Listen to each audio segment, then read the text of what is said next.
Well, the weekend is coming to an end, but we do not end things here. So, for today, if you guys are big fans of the Japanese wrestling scene, you guys are in the right channel. So, today we're going to be reviewing, of course, Pro Wrestling Noah with, of course, the beginning of their latest season of Monday Magic that happens every few while during the year. But I'll explain a little bit about you. Now, as you know, recently in the last episode, I reviewed Stardom with, of course, doing a 2-day show in Takadanobaba, which features the awards, of course, and we had various matches taking place. So we're going to be doing, of course, day 2 on this one, and this is going to be a lot of fun. But, however, as always, we'll wrap up our episode as usual with some news updates to give you guys updates on what's been happening in the world of wrestling, such as what events the promotions are throwing out, who's booked, what matches are set, including developments that are happening in the world of wrestling as we speak. So, let's get ready for another episode of Deleted Wrestle Zone.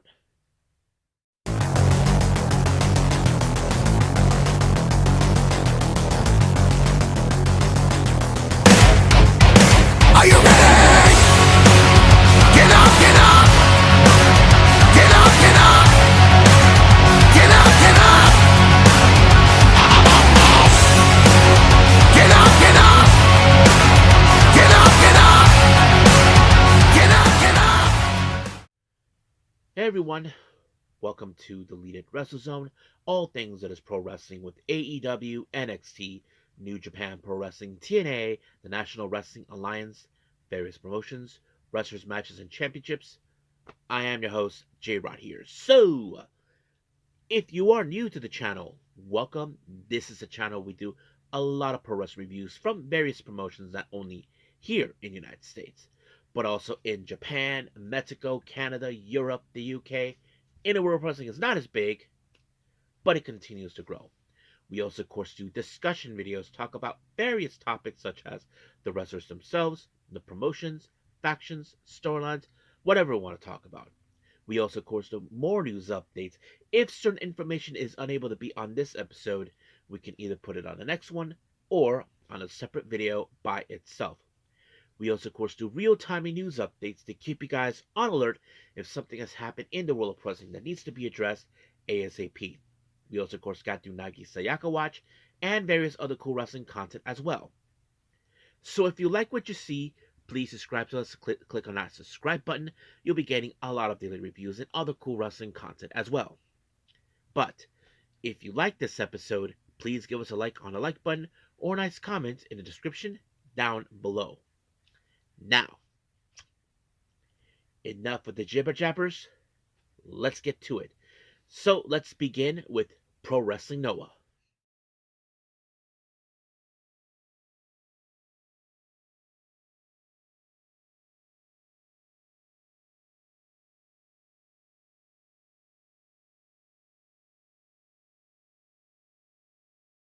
Okay, Pro Wrestling Noah, Monday Magic.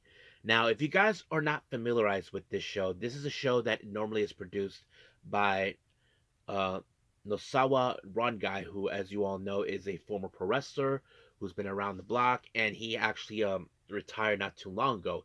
This is a show that he normally produced, but this is a show where they don't announce who's being booked. They normally surprise you who's gonna show up and how everything is booked. And of course, they have title matches that they normally would do, but mostly we've seen that with the GHC Hardcore title, which is a title that, of course, Nosawa Rongai actually established a couple years ago, and now he brings it back. But in this particular show, there's also a lot of surprises take place, and you probably enjoy it. But it happens. This event happened recently, like back on January 19th. But normally it takes place in I think in Shinkiba, I believe. Yeah, in Shinkiba, and it always happens in that particular venue. Now, let's begin with the first match so we can get this whole thing on the road.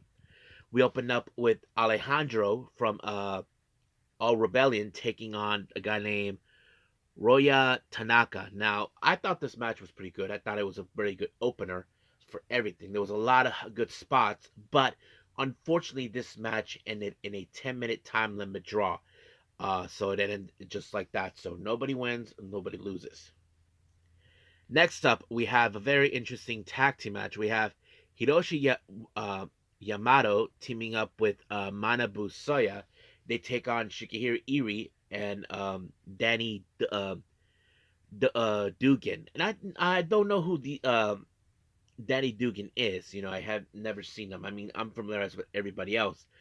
But however, I love the powerhouse between, of course, Iri and Manabu. The way they clash, and I thought it was a pretty good moment. But in the end, it was in fact a tombstone by Duggan onto, of course, Yamato, and just like that, 1, 2, 3. That's all she wrote, folks. Next match, we have a six-man tag match. Jack Morrison teaming up with a guy named Nathan DeWitt, and of course Galeno del Mal. They take on Dragonbane, um, Ike Navarro, and Archie Cole. Now, I'm not familiarized with Nathan DeWitt, Ike Navarro, and Archie Cole, but it was a pretty good match. I'm not going to lie. There were some good spots in the whole process, but it was, in fact, um, Cole with a swanton onto Nathan DeWitt, and just like that, 1, 2, 3, it was over.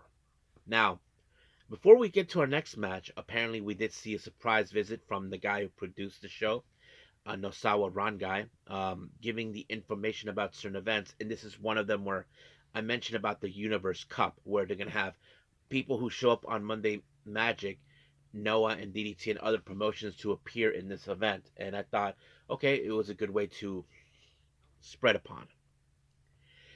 Now, our next match, we have Naruki Doi. Many of you may remember him. He was a star in Dragon Gate until he started going freelancing.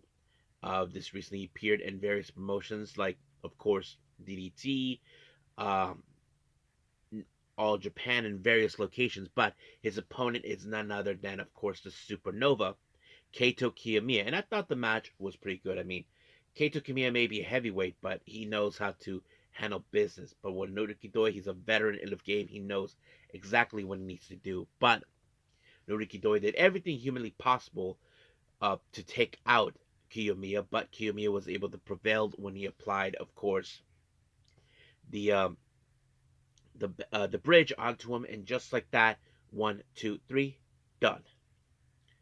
Now our next match. This is our only women's, or should I say, Yoshi match. We have, of course, representing Evolution, Chi Chi and Zones.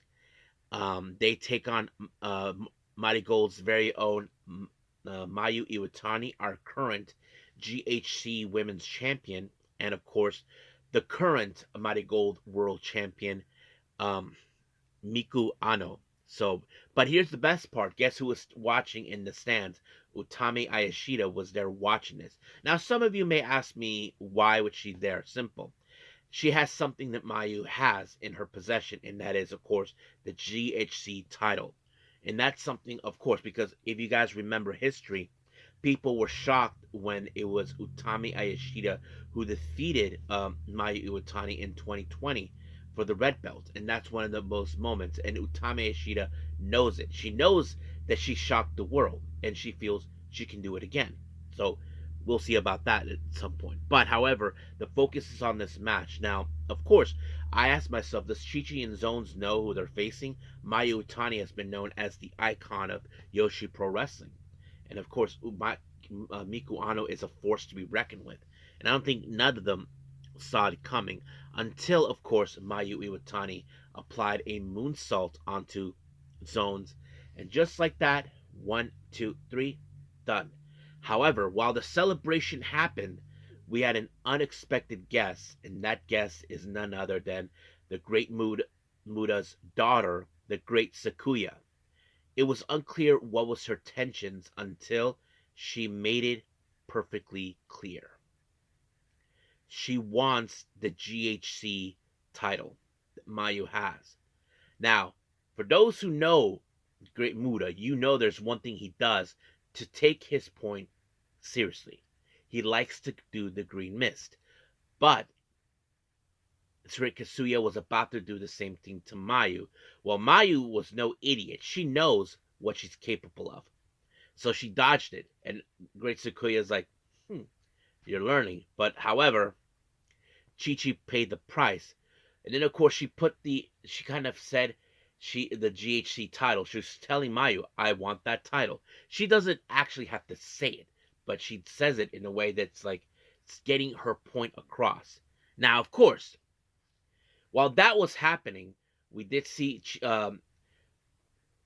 Great Sakuya walk off with zones. I don't know what's the purpose of that, but I don't know if Great Sakuya is determined to build a faction of her own or friendships. I don't know. It's still unclear. But here's the thing. Because Great Sakuya, of course,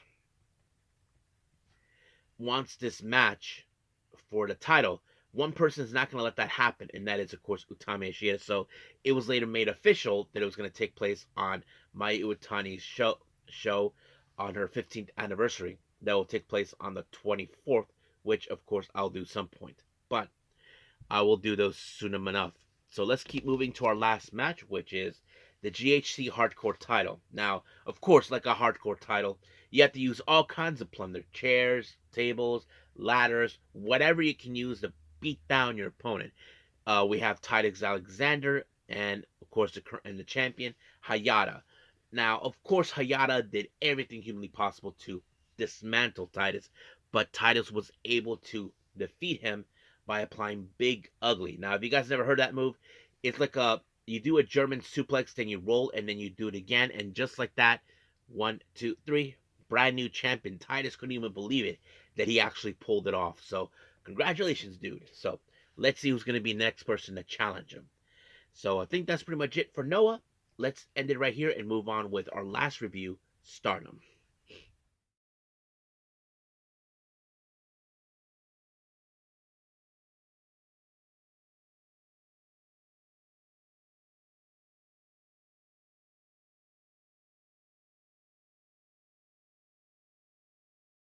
Okay, so as you know, Stardom were in Takadanobaba for the awards taking place every year. So this is day 2, of course, of that. Now we opened up with an interesting 8-woman tag match. We have Kyuka Furuzawa and Maki Ito teaming up, and they team up with the ladies from God's Eye, Lady C and Saki Kashima, which I think is going to be interesting for those who don't know. Kashima's not really a big fan of Lady C, no matter if Lady C tries to win her over. But the real question is, can they coexist with Maki Ito since she's the new girl in town? But they face much of the full force of course, of the Cosmic Angels, consisting of Aya Sakura, Yakakura, Sayuri Anu, and Natsupoi. Now, what's also interesting in this match, as I mentioned Maki Ito, Maki Ito has also a very rivalry history with Natsupoi. If you guys don't know, at the time, Natsupoi was in Tokyo Pro Wrestling for a while, and she did had a loss against her, and even Natsupoi mentioned that. I even mentioned that in recent updates before. And of course, you probably wouldn't miss that they were going to bump into each other one way or the other. But don't forget, this is part of a preliminary match between Maki Ito and Aya Sakura. But unfortunately, Aya Sakura was unsuccessful this time because it was Maki Ito that picked up the win with her grip pin right there. And just like that, 1, 2, 3, it's over. So just like that, it was completely. Now, our next match, we have Yoneyama taking on Suri. Now, of course, many of us know that Suri is the most hard-hitting person in the entire wrestling. She hits really hard, and that's always been what she's capable of. Yoneyama has to do the same thing, tries to put whatever energy and fighting spirit she can put into, but quickly it was not enough. Now, you would have assumed that Suri would have used her infamous Uranagi. No, it only took one striking blow with a forearm strike, and just like that, 1, 2, 3, it was over. Now, our next match, we have God's Eye, consistent of Kyoka Kotatsu, Rana Yagami, Tomoka Inaba, and Hina. They take on Ane Kanaye, Momo Kogo, and of course, ladies from Neo Genesis, consistent of Miyu Amasaki, and Meisira. Now, nothing too special about this whatsoever in this match. Nothing of a storyline or anything that. But it was a pretty good match, not gonna lie. We did see some amazing moments. But however, this match ended with, of course, a crossface by Tomoka Inaba onto Kanae. Obviously, Kanae is the weak link in this match due to her less of experience in the ring. Not to mention she had some time off due to her injury that put her away that easily. I mean, it's obvious this is gonna go down. Now, our next match is for the High Speed Championship. This is going to be, of course, Yuna Mizumori's first title defense since she defeated Mei Sira. But the question was who was going to be the lucky competitor to take her on. The first person, of course, was Yuki Mashiro. Now, some of you may question why would she pick her? Obviously, she showed a blast when she was looking for competitors. People were coming left and right, upside down, whatever. But she was the last to enter, so by definition, she picked the last person to show up. And of course, many of you know who Yuki Mashiro is. If you guys are big fans of the Yoshi wrestling scene, she originally started out in Ice Ribbon, but last year she went, of course, in full time in freelancing, appearing in various promotions, and Stardom is amongst them. But of course, you would have assumed that Yuki Mashiro was going to try to take away this title. I mean, we know that this is Yuda Mizumori that put her to the test, knowing too well she has to defend this belt no matter what. And that's exactly what she did. And of course, she defeated it by, of course, applying the Supergirl. And just like that, 1, 2, 3, done. But of course, it doesn't end there. We had the post-match promo, Mizuri talking to Mashiro, and of course, Mashiro told her that she's not going to stop there. This is not the end. That she'll be still coming for the championship. It's still unclear when or where because I'm sure Yuna Mizumori knows she has a target on her back, knowing that there's many competitors like Waka Tsukiyama, possibly I'm trying to think who else, Akira Kurigani, Yuri Ham, few others, but we'll see who's going to be the next competitor for her second defense. Now, our next match, we have, of course, as you know, recently we had the rivalry between both Mi Vida Loca and EXV. Now, if you guys saw what happened last time, EXV had a major loss again against Mi Vida Loca until, of course, Rianne was the one who gave them a slap the day before, trying to tell them to get their shit together. And I have to say, she is the GOAT. I mean, who would you want, like, someone to just slap you in the face when you're, like, realizing you're in a funk and someone has talked sense into you, like, get your shit together. And I like Rianne how she did, and that's exactly what it is. But of course, there was tensions between Micah and Hanako, but luckily they channeled their tag name known as High Mate, into the fullest, and just like that, they did everything humanly possible. But it was Hanako who made the finishing blow when she applied the JP coaster onto Kurigani, and just like that, 1, 2, 3, it was over. However, of course, we had the kiss and make up moment between all members of EXV. So practically everything went fine. So, and I'm sure that Hanako must have thanked Rianne for, of course, you know, how to say, knocking the shit out of her, telling her to get your shit together. You know what I mean? Because who wouldn't want that? Now, our next match is for the CML Japan Women's title. Now, Hazuki, as you know, nominated Olympia as her next opponent, which I have to say is going to be interesting. Olympia, very strong, very capable wrestler. You know that she will try to do much damage to dismantle Hazuki because how she is, and you wouldn't expect it. But however, Hazuki had to do whatever it takes. I mean, her experience as a pro wrestler, she has to figure out how to dismantle someone who's even a lot more stronger than her. But it took only 2 brainbusters by Hazuki to, of course, take out Olympia. And just like that, 1, 2, 3, done. Now, our main event, as you know, this is part of the preliminary match for the titles that will be taking place at, of course, the next event. Now, on one side, we have Neo Genesis, consisting of Starlight Kid and Azumi. Then we have, of course, the ladies from Stars, Sayaida, B. Priestley, and Hanan.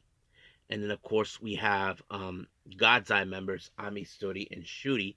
They take on almost the full force of Hate, consisting of Azusa Inaba, Gokigen Death, Rian, Ryuaka, Nasuko Konami, and Sayakami Tani. Now, keep in mind, um, B. Priestley and Hanan are the current challengers for the Goddesses tag titles are currently in Natsuko Tora and Raka's possession.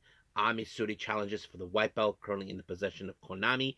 And of course, Starlight Kid is challenging for the red belt in the possession of Saya Kamitani. So obviously, this is where we have to build up the momentum before the day comes in to challenge them. And that's one of the things we are expecting. Now, of course, when it comes to hate, we know that their usual tactics is trying to soften their wrestlers up, try to beat them up as much as possible so they can have an easy win for them. But, however, this match ended with Hanan applying a German suplex on Atsuko Tora, and just like that, 1, 2, 3, it was over completely. So basically, the challengers won. However, we did see a post-match promo coming in, but Rianne, on the other hand, as you know, Rianne likes to play the for all of you who think you're rookies and you're not, she has a problem with people who are older than her because she calls them shitty old hags.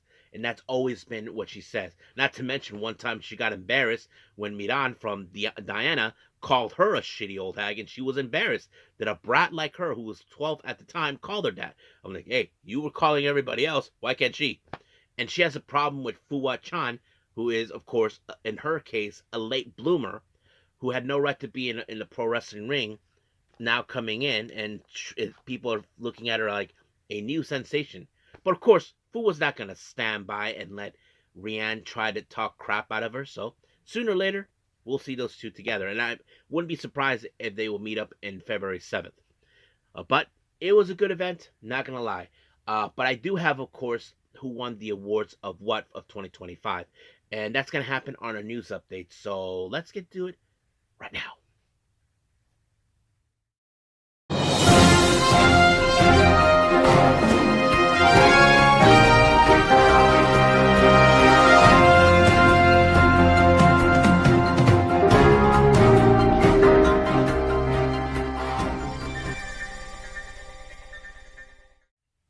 Okay, so welcome to our news updates. So let's begin with upcoming events.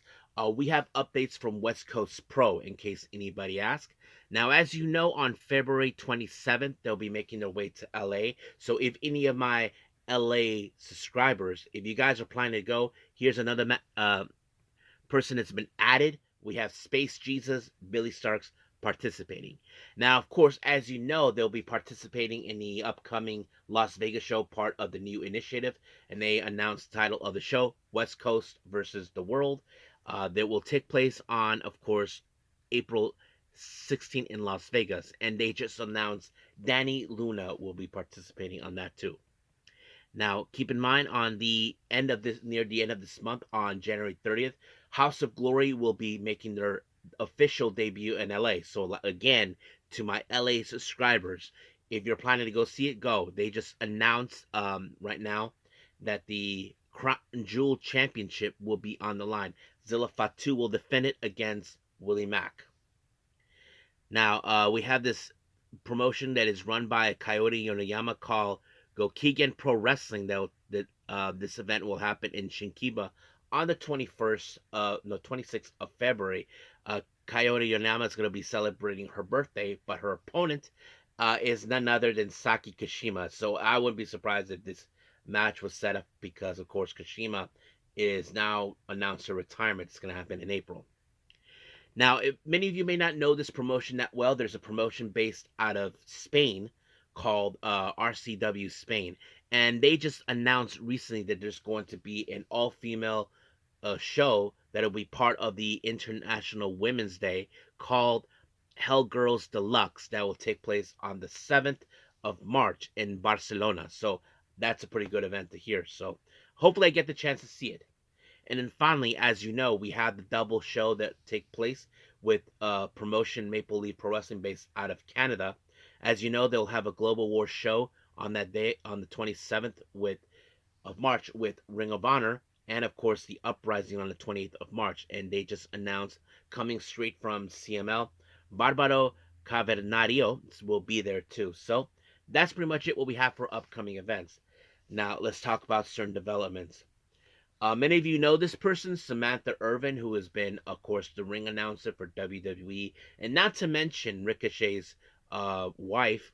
Fightful Selects reports that she is not going back to WWE.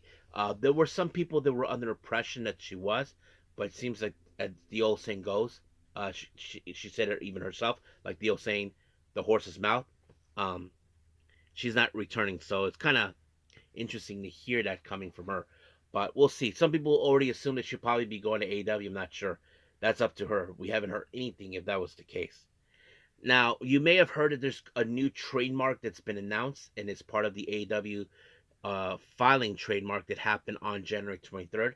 The name of this called Brawling Birds, and it turned out to be the tag name for Jamie Hayter and Alex Windsor. If you guys saw this past Wednesday, or was it Wednesday or Saturday, where of course they announced they're going to be a tag team together, and I thought that was kind of interesting to hear. So I can't wait to see what's going to happen. So that's pretty much it. Now, remember I mentioned about the Stardom Awards. Well, this is exactly what they announced for that. Now, for 2025 award ceremony, for MVP is Saya Kamitani, obviously. Best Bout Award goes to Sai Kamitani versus Tam Nakano that happened on the 27th of April at Yokohama, which also dubbed as the last match of Tam Nakano. Best Unit, Hate. Best Tag Award, Natsuko Tora and Raka. Shining Award, Sai Kamitani. Hot Topic, Fuwa-chan. Special Materials Award, Tam Nakano. Uh, Outstanding Performance, Saya Ida. Fighting Spirit Award, Starlight Kid. And Technique Award, Yuria.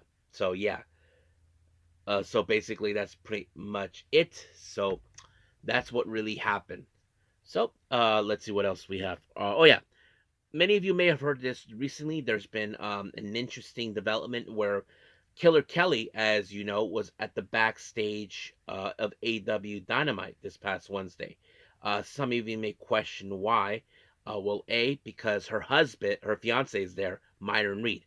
But it's still unclear whether she'll be signing. But there's also more information about Killer Kelly. Many of you know this, that her contract with TNA has already expired. But she actually mentioned that about it, and this is what she says. A contract extension was offered, but in the end, we decided not to go that route, uh, and that's what totally fine. I love TNA. I love my time was fulfilled ups and very few downs. I've been a part of the amazing team, and I'm really thankful for, especially for the lifelong friends that I've made along the way. But I'm not done yet. You'll definitely see me on TV soon. So many people are probably speculating that she'll be making her way straight up to, of course, uh, AEW due to her fiance and the father of her child, of course, being there, Myron Reed. Now, many of you heard that there's been rumors circulating about Evil, who is going to be leaving soon to go to WWE. Well, now it's been officially confirmed by New Japan Pro Wrestling that he is leaving New Japan, and there is strongly that he may be heading to WWE. And this is what they said. After careful consideration and discussions with New Japan management, Evil, who has been a life-standing member of the roster, will be leaving New Japan at the end of his contract at the end of January 2026. So yes, that's pretty much it. Now, for those who don't know, every start of the year, many of the contracts of the wrestlers, they discuss if they want to stay, and those who don't stay, their contracts end by the end of January of the start of the year. This is something that many people miss. If you guys remember, back in 2019, people thought Kenny will be making his way to WWE because he was leaving New Japan. But what people forgotten is that he can't do anything while he's still under contract. And of course, and being the elite, they actually made a joke out of it. Like Matt Jackson said, "Oh, I can't believe they actually thought you were going to be there." Guys, got to remember, Even if the Royal Rumble is going to happen, regardless, there's no way Evil's going to make it in time. But it is what it is. They have to wait till the contract's over. That's how things work over there. Keep in mind. So don't try to have wishful thinking because that's the last thing you need. So I think that's pretty much it. So let's call it a day. Well, I hope everybody enjoys this episode. Coming up, I haven't decided yet, but I am considering trying to catch up with Marigold. As you probably know, I missed 4 days of those shows. 4 shows of those, actually. One of them is, of course, the Mayu Iwatani anniversary show, which features her taking on Utami Ashita for the GHC Women's Championship. So we'll see how that happens. But I do know there is a Pro Wrestling Noah event with Monday Magic. I probably will put that on hold for the time being throughout the week, and we'll see how that plays out too. But as of right now, we'll end things here and let's see what happens. Until then, I will see you guys in the next DWZ time, same DWZ channel. I must bid all of you adieu. So, goodbye, and have a nice day. Bang.